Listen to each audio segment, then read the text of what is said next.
Hello guys, CyberStreamer here with the next part 2 Mario Kart 8 Deluxe. Today, we're not using the bike because I'm still upset over the last episode where I got my first second place trophy in Mario Kart 8 Deluxe, which to me is insulting. You know, if I used a cart, I feel like I could have got gold there. But I decided to use a bike, and I'm not using bikes no more, except maybe for the Triforce Cup, and you guys will know why later. So today, we're going to be doing the last Retro Cup that's not a part of the DLCs. Well, actually, it's just the last Retro Cup, because there is no definitive DLC Retro Cup. We're going to be doing it with Metal Mario today, the other metallic clone character that's very popular in the Mario Kart series for some reason.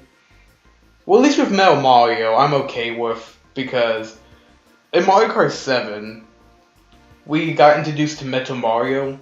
He's kind of like the robotic character, kind of like how, I don't know why I'd say robotic character, I don't know, but he was okay in Mario Kart 7, because I knew Metal Mario from the Smash Bros. Series. Sure, he was the power-up in Super Mario 64, but he was really more popularized in Super Smash Bros. 64 for being part of one of the 2 bosses, or 3 bosses, to the arcade mode, and he appeared in Super Smash Bros. Melee.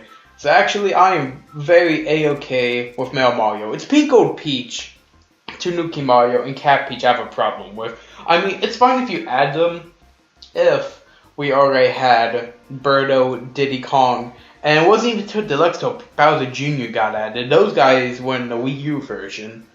So I'm feeling like before you do extra clone characters, you can have a few, like of course you got the baby line and you got Metal Mario. Before you add even more, at least have the basics in there, you know, the necessities.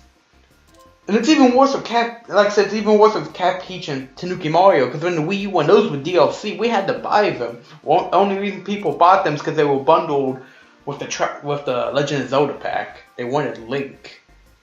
I don't know, that's enough of my ramble. We have the N64 Rainbow Road to deal with today, and I'm going to get first place in this cup, because I know I'm not going to suck that hard again like the bike, and I'm not doing the bike ever again. I probably already said that. Let's actually jump in. Kart-wise, I'm going to do one of the Mercedes-Benz cars. These were DLC cars for the Wii U version at first. The first batch of DLC, actually. They were free, and they were a promotional deal with Mercedes. Sorry about that.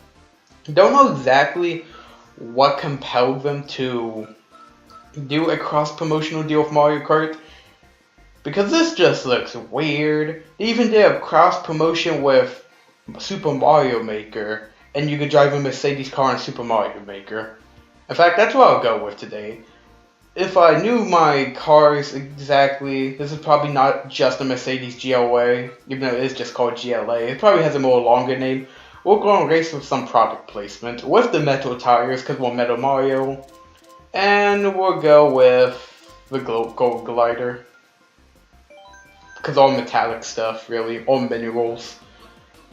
Alright, the Lightning Cup, Tick-Tock Clock, Mario Kart DS, Piranha Plants Slide, Mario Kart 7, Grumble Volcano, Mario Kart Wii, and then Rainbow Road, Mario Kart 64. And we'll get to Rainbow Road when we get there, because I have a few things I want to say about that. Well, I guess say now. I feel like Rainbow Road 64 was a major improvement. Oh, well, Rainbow Road on Mario Kart 64 was not that good. I felt like it was one of the more boring tracks, unappealing to the eye. I mean, sure, it had little JPEG fireworks, but really, it was just in a black void. Personally, I felt like it was kind of unfinished scenery-wise. And then with Deluxe, they made it a lot more visually appealing, best looking track in the game, and they shortened the length. The original N64 Rainbow Road, for example, like 100cc, takes over 6 minutes. And 150cc, if you don't use the shortcut, if you just go around the track like normally, that's like about 5 to 6 minutes. It was really long, and it had nothing but guardrails. There was no excitement on it. It really was a terrible track. But the remake trimmed the fat, made it actually fun and enjoyable. Like I said, visually appealing to the eye. You'll see the music is a lot better. Only problem, for some reason, they made it one lap. Now, I would understand if it still had the original like distance time, like like 2 minutes to 3 minutes to complete a lap, because that's how long it usually took in the original. But no, they're shorting the track down so you complete in about 1 minute, even less on 200cc. So I really don't know why it was 3 laps, because the music, I think the actual song track, is about a minute or so. So you could finish the track without even hearing the full song. Like, not even, well, most tracks you could do about 200cc, but 150cc, you finish the race before even the song's done, before the song even loops. I really wished in Deluxe they would have changed it back to 3 laps, but nope, they didn't. So the last Rainbow Road we're going to be racing on is going to be the shortest track that's not Baby Park, and the shortest Rainbow Road ever. Like, it's somehow like shorter than any of the GBA or SNES tracks. Also, what have I been doing? I haven't been focusing on the race at all. Oh, this is bad. I could quickly take first lead. I could quickly take second. Good enough. Not first lead. I kind of noticed. I looked at the positioning. I was just driving. I wasn't even focusing on like drifting and all that. I really need to step it up. I'm not going to get another silver cup in this playthrough. I would completely hate myself. Piranha Plants Slide. Lightning Cup. One of the weirder tracks they brought back from Mario Kart 7. I mean, it's good, but it's just one of those courses you gotta ask why. I mean, sure, it has the water and it has gliding, but other than adding anti-gravity, I really see no I really don't see for the eyes of the developer why they bring this track back. I don't remember it being a fan favorite in Mario Kart 7. Like, if I had to go for fan favorite track, well, first of all, I gotta remember the tracks for Mario Kart 7. Nope. Never mind. Aside from like Rainbow Road, I can't really remember any other tracks in Mario Kart 7. It's been so long since I played Mario Kart 7. I don't even know how I'm going to eventually do a Let's Play on it, unless I get like a 3DS capture card. Because at least with DS I can emulate it. I don't know if I can emulate 7. There was one Daisy track from Mario Kart 7. I remember that. I think it's called like Daisy Hills or something.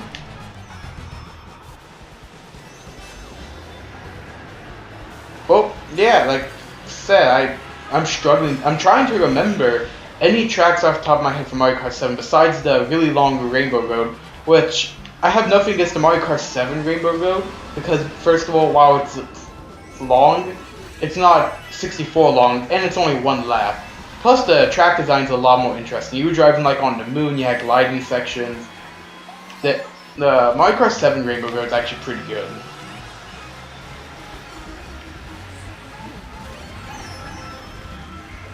All these computers with their items are making me angry because I'm trying to drive and I'm trying to think of tracks of Mario Kart 7.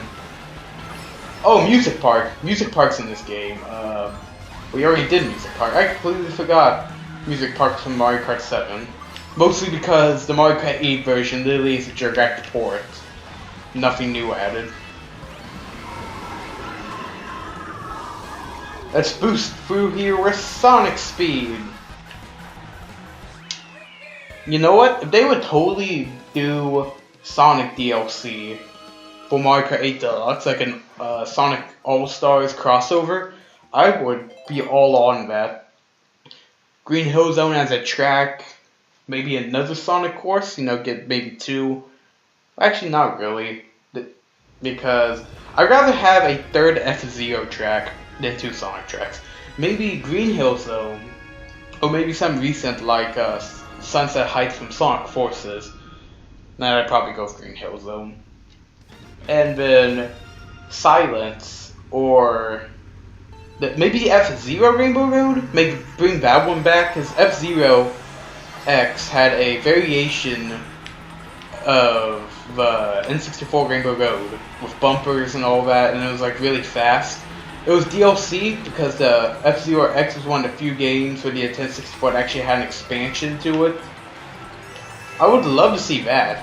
Plus, if you watched my top 15 themes of Mario, no, top 10 Rainbow Road themes. I can't even remember my own videos. Top 10 Rainbow Road themes of Mario Kart. Number 2, I had the guitar theme from F-Zero X. Because it had like a guitar rendition of the Rainbow Road 64 theme. And it's the best rendition of it. Mario Kart 8 Deluxe is also really good, but it's not as good as F-Zero X's rendition of Rainbow Road. Music-wise. Track-wise, I still probably gotta go with Mario Kart 8 Deluxe. Because, other than adding bumpers and making the course a lot faster, it's still pretty visually unappealing in F-Zero X. I didn't get up the hill. This is one of my least favorite tracks, and it comes from Mario Kart Wii, no surprise. I just don't like the mechanic of land falling after a few laps, because when you go in like 200cc, it just makes it unbearable. Plus, sometimes if you're going so fast around the track, you can end up driving on a piece of road that suddenly falls beneath you, and that's like so cheap in online races. Oh no, I've been hit. Also, I like how my rival is Mario for this cup. I kind of talked about rivals last episode, but also don't know what rivals is. The game, you go look this up on the wiki. The game has programming where it would decide what AI characters are truly going to be the hardest and which ones are going to be the dumbest. Metal Mario's rival is apparently Mario, and I just got 6th place. What happened? I took a wrong turn apparently, and the red shell just shot me all the way down. Now I'm losing to Pink Gold Peach. I'm guessing she's also a rival. Also, just look how many clones are in this roster. Pink Gold Peach, Metro Mario, Cat Peach, Mario, Tanuki Mario, Rosalina, Baby Rosalina. I don't really count Lakitu as a clone for Koopa, even though they all both from the Koopa line. Dry Bones I could count. Well, actually, nah, I won't count Dry Bones really as a clone of Koopa Troopa. They're different enough. You know, they're two different species. N64 Rainbow Road. Just look at it. It's so beautiful. Like Cloudtop, not like Cloudtop Cruise. Yeah, kind of like Cloudtop Cruise. It's one of the better looking tracks in the game. Like, it really glows. You know, you have that little city in below, which I believe is to be Toad Harbor from one of the previous tracks. I feel like that's the city it takes place in. Because right there is the sea, so you can assume Toad Harbor is near there. But just look how short it is. We're already in section 2. These chain chomps were a nice addition. I think there were chain chomps in the original, but they were clipping through the road and all they did was try to block you from passing. Ah, it's gonna hit me. Ah, it hit me. Did Cat Peach just fall off the track?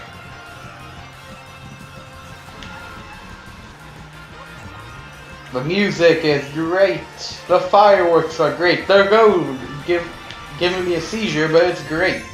No, I just fall off the track. Oh, that just cost me. Did that just cost me? Oh. Okay. Alright.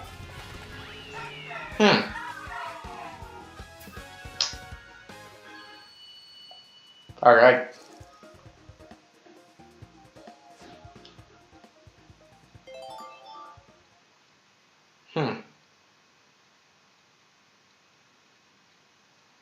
I'm not even mad.